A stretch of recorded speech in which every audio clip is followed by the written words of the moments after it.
आज हम करेंगे practice exercise 2C। Practice exercise 2C करेंगे आज, ठीक है। तो इसका फर्स्ट क्वेश्चन है, उसने बोला है कि दो फोर्सेस हैं, ठीक है। एक ब्लॉक पे हम लगा रहे हैं जिसका मास कितना है 2 kg, ठीक है। और एक्सीलरेशन कितनी प्रोड्यूस करनी है उसमें 1 मीटर पर सेकेंड स्क्वायर। तो F कितना है हमारे पास, न्यूटन सेकेंड लॉ के according F is equal to M में।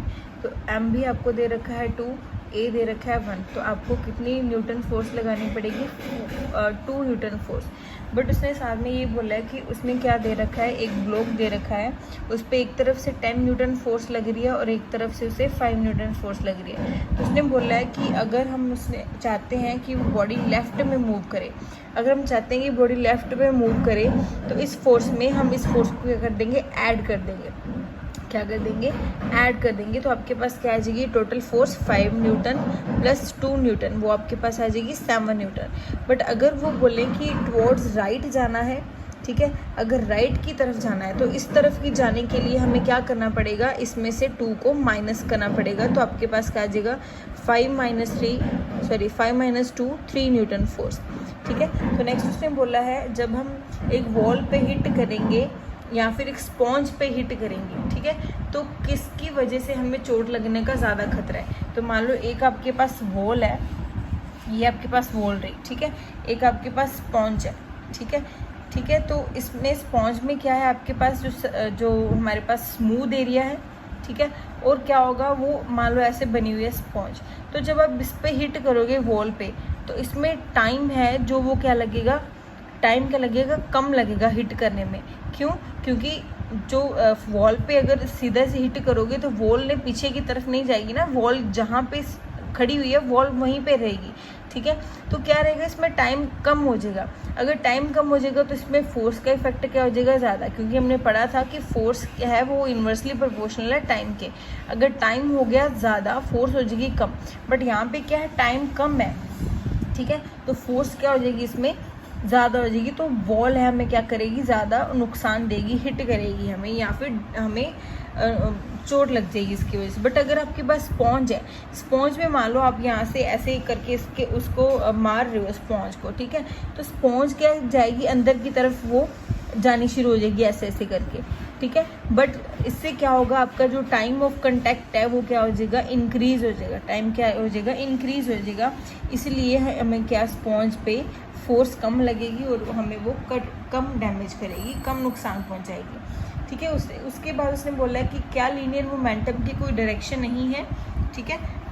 क्या, ये सेकंड क्वेश्चन था। थर्ड क्वेश्चन है क्या लीनियर मोमेंटम की कोई डायरेक्शन नहीं है, तो फॉल्स है ये। लीनियर मोमेंटम की डायरेक्शन होती है, क्योंकि लीनियर मोमेंटम क्या है, एक वेक्टर क्वांटिटी है जो कि डायरेक्शन के साथ एसोसिएटेड है। नेक्स्ट उसने बोला है कि क्या केजी वेट है, क्या वो यूनिट है फोर्स के, तो yes true, KG weight force के यूनिट्स हैं। तो सिंपल है, डायन किसके यूनिट्स हैं, डायन किसके यूनिट्स हैं, फोर्स के यूनिट हैं, बट किस सिस्टम में है, सीजीएस सिस्टम में है, ठीक है। उसके बाद 1 न्यूटन किसके इक्वल है, 1 न्यूटन इज इक्वल टू 10⁵ डायन के इक्वल है, ये भी हमने कल किया था। उसके बाद जो हमारे पास 7th क्वेश्चन है, उसमें है जो 1 kg वेट है, या फिर 1 kg वेट को 1 kgf भी बोलते हैं, वो किसके इक्वल है, 9.8 न्यूटन के। तो ये भी हमने कल वीडियो में करा था। उसके बाद P is equal to M into dash, तो P is equal to M into dash मतलब P is equal to M into V। उसके बाद उसने बोला है डायरेक्शन ऑफ एक्सेलेरेशन किसके सेम होती है, जिस डायरेक्शन के लॉन्ग वेलोसिटी एक्ट करेगी उसी डायरेक्शन के लॉन्ग एक्सेलेरेशन एक्ट करेगी। तो एक्सेलेरेशन किसके सेम है, वेलोसिटी के। और लीनियर मोमेंटम नेक्स्ट उसने बोला है, ये 8th था और ये 9th है और ये 10th। तो जो लीनियर मोमेंटम की डायरेक्शन किसके अलॉन्ग होगी, वो भी किसके अलॉन्ग होगी, वेलोसिटी के अलॉन्ग होगी, ठीक है। उसके बाद हमारे पास है, उसने बोला कि एक बॉडी अगर कांस्टेंट वेलोसिटी के साथ मूव कर रही है तो उसकी एक्सेलेरेशन क्या होगी। तो एक्सेलेरेशन उसने बोला कि अगर एक बॉडी है वो कांस्टेंट स्पीड के साथ या कांस्टेंट वेलोसिटी के साथ मूव कर रही है, कांस्टेंट स्पीड कितनी है, मान लो उसकी फॉर एग्जाम्पल कांस्टेंट स्पीड है 5 metre per second. Constant speed का मतलब अगर पहले 5 मीटर पर सेकेंड है तो बाद में भी वो 5 मीटर पर सेकेंड है, मतलब उसकी जो स्पीड में कोई चेंज नहीं है, तो उसकी एक्सेलेरेशन क्या होगी, 0। उसकी एक्सेलेरेशन होगी 0। उस पर उसने बोला कि उसकी फोर्स क्या आएगी, तो force is equal to m into a. अगर एक्सेलेरेशन 0 है तो फोर्स भी उसकी हो जाएगी 0। ठीक है, तो नेक्स्ट है इसका जो हमारे पास उसने बोला है कि लीनियर मोमेंटम को डिफाइन करो, तो वो आपको मैंने करवा दिया था, वो आप डिफाइन खुद करोगे। फिर उसने बोला न्यूटन सेकंड लॉ को डिफाइन करो, तो वो भी आप खुद करोगे क्योंकि वो मैंने पिछली वीडियो में आपको करवा दिया। ठीक है, तो जो नेक्स्ट है हमारे पास उसने बोला है why does a cricket player loses his hand while catching the ball. ये भी मैंने आपको कल एग्जांपल बता दी थी, ये भी आप खुद से करोगे। नेक्स्ट है जो 15th क्वेश्चन उसने बोला है a constant force of 15 Newton act करी है बॉडी पे। फोर्स कितनी है, 15 न्यूटन है, एक बॉडी पे एक्ट कर रही है जिसका मास कितना है 5 kg। तो उसने बोला है आपने एक्सेलेरेशन निकालनी है, तो आपको पता है एफ किसके इक्वल है, m इंटू ए के। ठीक है, अगर f आपको पता है 15 है, m आपको पता है 5 है, तो एक्सेलेरेशन यहाँ से निकल जाएगी। तो 15 divide by 5 is equal to a, तो यहाँ पे क्या आ जाएगा 3, a is equal to 3 metre per second square इसका आंसर आ जाएगा। ठीक है, नेक्स्ट है 16th क्वेश्चन। उसने बोला है कि what force is required to produce an acceleration of, कितनी फोर्स चाहिए एक्सेलेरेशन प्रोड्यूस करने के लिए। एक्सेलेरेशन कितनी है 2 मीटर पर सेकेंड और मास कितना है उसका 10 kg। तो उसने बोला कितनी फोर्स चाहिए होगी, तो सिंपल मल्टीप्लाई करना है m इंटू ए। m है आपके पास 10, a है आपके पास 2, तो 20 metre per second 20 kg metre per second square. तो ये किसके यूनिट्स हैं, ये है न्यूटन, तो 20 न्यूटन उसकी क्या आ जाएगी, फोर्स आ जाएगी। ठीक है, उसके बाद 17th क्वेश्चन है। 17th क्वेश्चन में उसने बोला है कि कार है वो मूव कर रही है कितनी स्पीड के साथ, मतलब उसकी इनिशियल वेलोसिटी दे रखी है 72 किलोमीटर पर आवर। वो स्टॉप होगी जब उस पर ब्रेक अप्लाई करी, मतलब उसकी v क्या होगी 0। कितने टाइम में हुई, 5 सेकेंड्स में। कितने टाइम में, 5 सेकेंड्स में। तो उसने बोला है कि आपको क्या निकालनी है, यहाँ से रिटार्डेशन निकालनी है, मतलब फोर्स भी निकालनी है और एक्सेलेरेशन भी निकालनी है।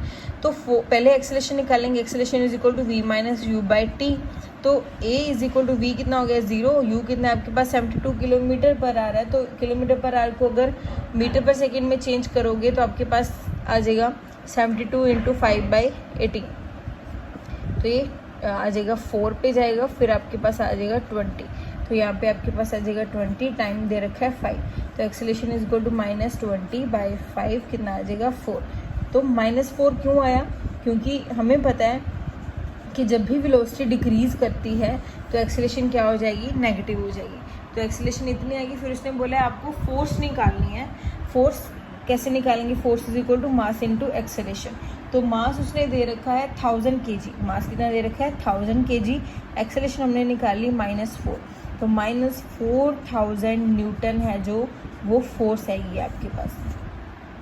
ठीक है, तो ये है आपके पास 17th क्वेश्चन।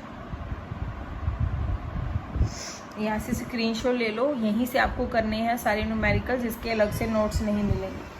ठीक है, क्योंकि ये सारे मैंने सॉल्व कर दिए हैं, मुझे नहीं लगता कि इसके बाद नोट्स की भी कोई ज़रूरत है। ठीक है, तो न्यूमेरिकल्स यहाँ से ही करो आप, स्क्रीनशॉट ले लो इसका। ठीक है, तो नेक्स्ट हम करते हैं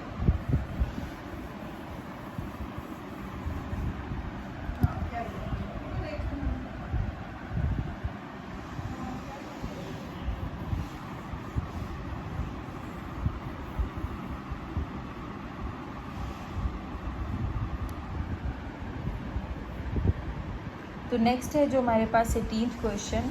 उसने बोला what is the amount of force required to increase velocity of a car.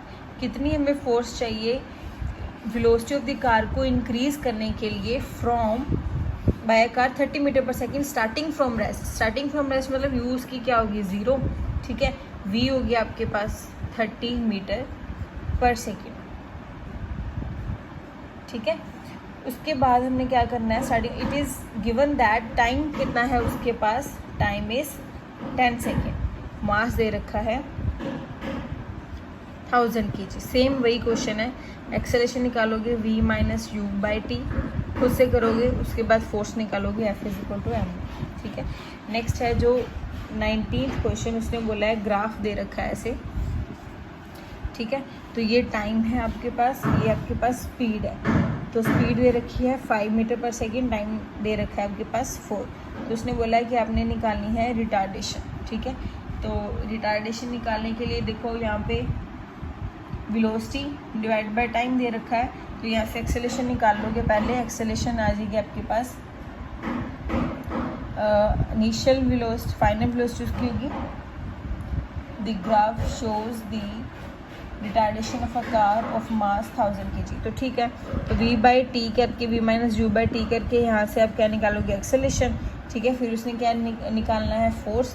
अगर ये आ गया आपके पास तो फोर्स आ जाएगी m/a करके, ठीक है। तो यहाँ से आपके पास जो आंसर है वो आ जाएगा। ये आपकी प्रैक्टिस एक्सरसाइज 2C कंप्लीट है। इसके बाद हम Newton second third law of motion करेंगे।